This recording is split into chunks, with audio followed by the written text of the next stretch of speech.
I've been over the moon excited for Starfield, to the point that my name has been Starfield Baby for a while on Discord, and I may or may not have Todd Howard's picture as a profile picture with a "it just works" mustache. Is that taking it too far?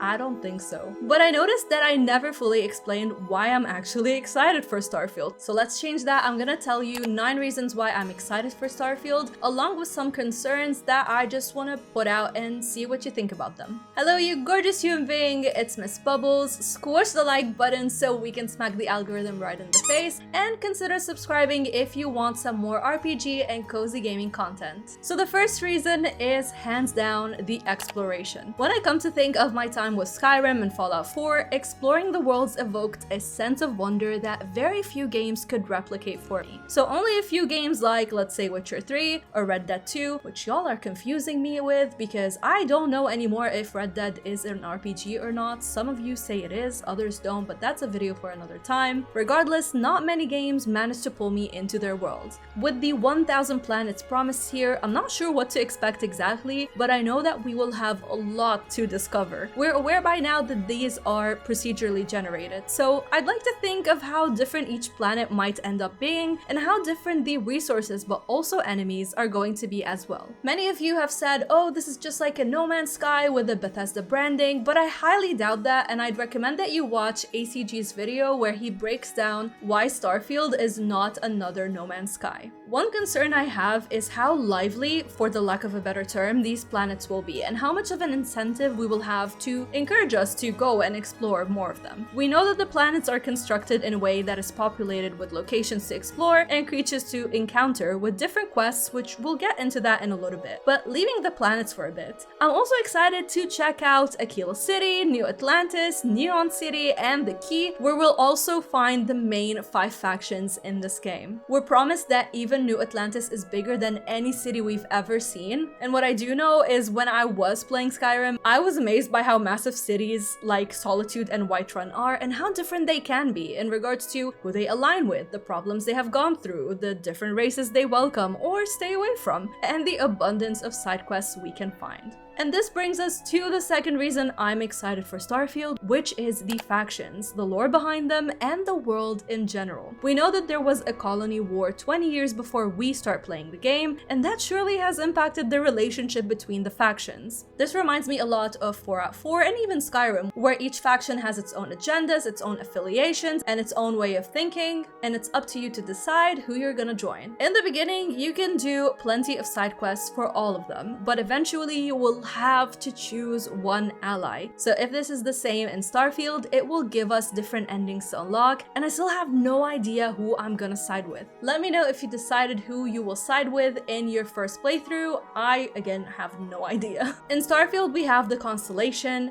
United Colonies, Ryujin Industries, and the Crimson Fleet. Naturally, they are all tied to the main story, so I'm guessing we're gonna be running into all of them at some point or another. But we will start as a member of the Constellation. This is very similar to Fallout 4, where we meet Preston Harvey and we join the Minutemen in the beginning. And so far, the factions seem very different and varied, which I really appreciate. The United Colonies, for example, is the most powerful established military and political faction in the game, and they can be found in New Atlantis, whereas the Freestar Collective resides in Aquila City, and they give me a lot of Minutemen vibes. We're not going to dive into every single faction, but there is tension between them, and I can't wait to see the full story behind it all. As we were just talking about factions, another reason I'm excited for Starfield is the companions, and one of them is Sarah Morgan, who is also the leader of the Constellation. Again, I would expect that different decisions you make in the world will impact how your companions will perceive you, and when you develop a friendship with them, you'll get some side quests to learn more about them. And each companion has their own special unique skill set, which will impact how you will play the game and approach different situations. I won't list all of the companions just in case you've been avoiding spoilers and just don't want to know a lot about them, but I do hope that we get awesome companions like we did with Nick Valentine, because he was really fun to get to know, his side quests were really fun as well, but also having him as a companion was perfect if you loved hacking your way through Fallout 4. Now, as I mentioned, the planets we explore will generate quests for us, and truth be told, quests are another thing I really enjoy in Bethesda games and why I'm excited for Starfield. I don't know about you, but I never start a Bethesda game and only do do the main quest. I will be doing all the side quests, getting to know all the people,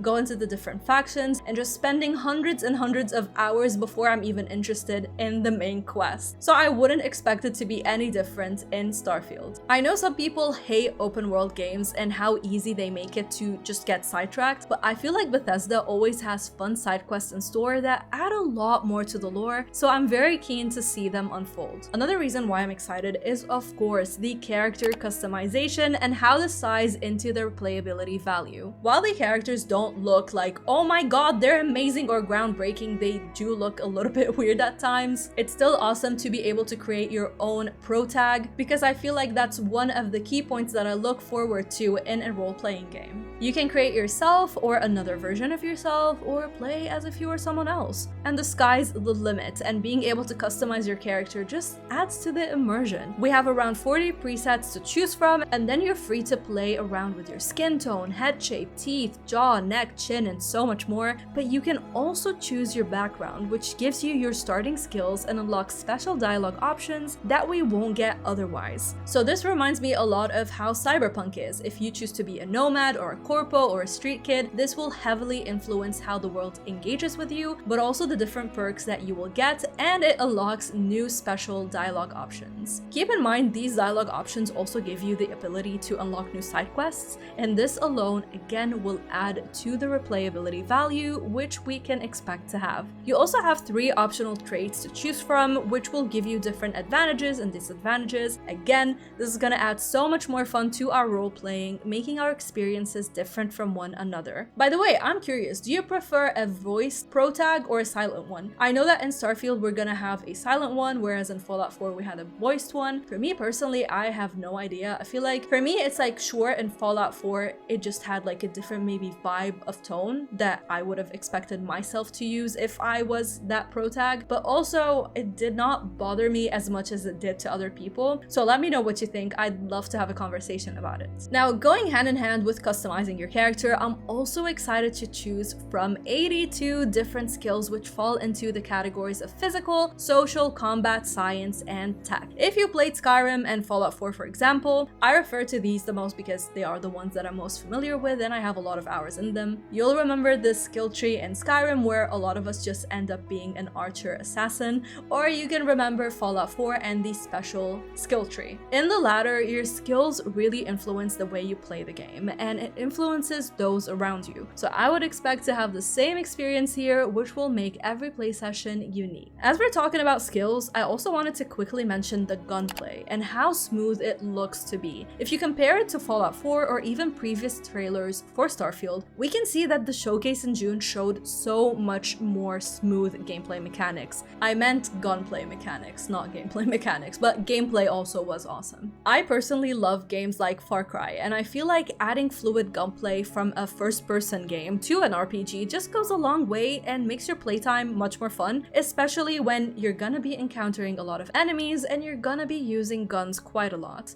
I'm not saying it's gonna be like Doom's gunplay or anything like that, but still we can all agree that Fallout 4 was pretty clunky, and I'll speak for myself, if it wasn't for the VATS system, I would have gotten my butt kicked the entire time. So again, I'm very excited to experience these new changes and how they're gonna feel when we're actually playing the game. Now here are 2 more things that I am very excited about, but also cautious about. Let's start with the starship. I love how many possibilities we have to make it feel like our own. We can change its color and its parts to our heart's content, making the ship operate just the way we want it to. You can have a light ship that is super fast but takes damage easily, or maybe one that is a boss and will take in a lot of damage but is slow as a snail due to how heavy it is. The possibilities are endless, and it's gonna be very fun to see the different builds that the community comes up with. My concern though is with how expensive it's gonna be and whether or not Bethesda will make it easy to swap parts out, or if it will require massive amounts of grinding to change a single part. I saw that we can buy different parts from different manufacturers, so I wonder if maybe we can get a discount if that manufacturer is an ally of a faction that we kind of are getting along with. And the other thing that I am very excited about but also cautious about is the base building. My problem in Fallout 4 with the settlements is how we had so many to create and it felt very hard to keep up with all of them. So so I found myself just creating one, ignoring the rest, and sticking to just the one that I made. And here, yet again, with all the planets that we're gonna go to, we can expect to have so many bases that we'll be building, and the best part is that the community is so creative. So I'm just looking forward to seeing what everybody is gonna come up with. But I just don't know how practical it's gonna be to just manage that many bases. The top-down isometric camera mode, along with the on-foot building mode, will give you flexibility in how you want the process to go. But again, I'm not sure how much the game will encourage us to build these and how much I myself will take a part in them. All I know is that I'm very eager and excited to see what others will create. And imagine if we can download other people's creations, kind of like in The Sims 4. That would be pretty epic. In closing thoughts, I know a lot of people are very skeptical about Starfield, and that is 100% fair. We have seen our fair share of game flops, especially this year, so this video is by no means to force you to be excited about Starfield. I'm simply sharing my thought process, having played Bethesda games, and what I expect. For all I know, this could be all wrong, or this could be in my top 5 RPGs moving forward, just like Fallout 4 and Skyrim already are. Though one thing that I've been noticing a lot online is that people just love to shove their opinion down people's throats, and it feels like critical thinking is just slowly disappearing and we're all turning into NPCs. So nobody is analyzing anymore, and it feels like it just